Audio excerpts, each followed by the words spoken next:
Monsieur le Président, mes chers collègues, mesdames et messieurs, alors il se trouve que j'ai connu ce temps où nous siégions effectivement plus longtemps.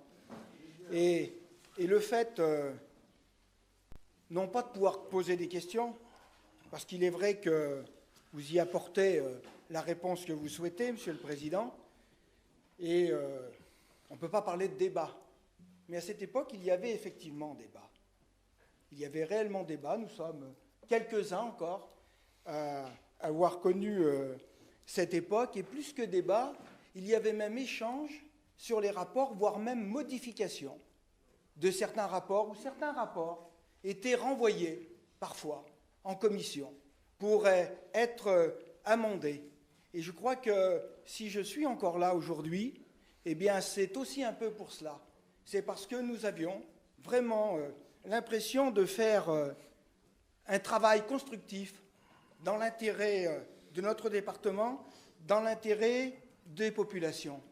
Lorsque vous abordez le fait de pouvoir être un nombre maximum pour l'ensemble des rapports, je dirais que si nous ne sommes qu'une chambre d'enregistrement, c'est-à-dire que si nous ne sommes là que pour entériner ou pour faire valoir un avis différent, je n'en vois plus guère l'intérêt.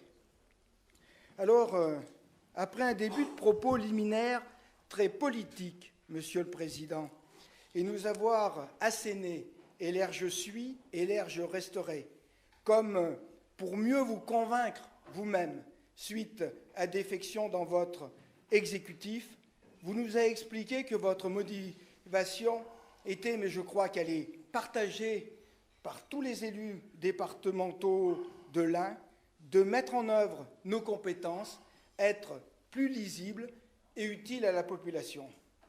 Alors, quand notre collectivité a la chance de pouvoir exercer une large compétence, très utile aux yeux de nos concitoyens, il est plus que dommageable de voir notre institution se délester aux dépens du bloc commune et intercommunalité.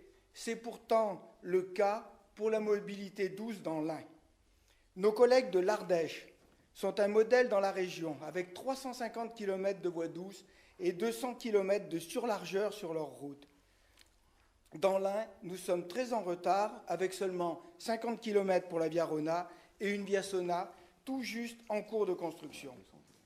Le nouveau plan vélo que vous nous présentez n'apporte rien de nouveau par rapport au précédent, si ce n'est de nous apprendre que le département propose, je dirais généreusement, de céder les surlargeurs des routes départementales aux communes et intercommunalités, ce dont leur laissera à charge l'essentiel, à savoir les aménager et les entretenir. C'est bien là, Monsieur le Président, que notre point de vue diverge.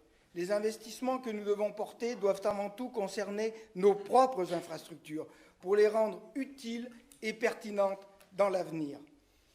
Au moment où le département élabore un schéma départemental de mobilité, et malgré des propos introductifs que vous venez d'avoir très volontaristes, vous vous recroquevillez sur une seule mobilité, celle de la voiture, alors que nous avons une chance unique de développer plusieurs formes de mobilité sur un même espace.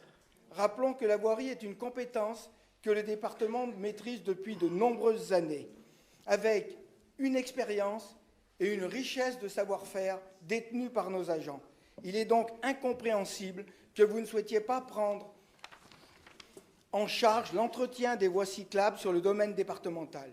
Pourquoi refuser de préparer notre collectivité, notre département, aux enjeux de demain? Je vous remercie. Bien.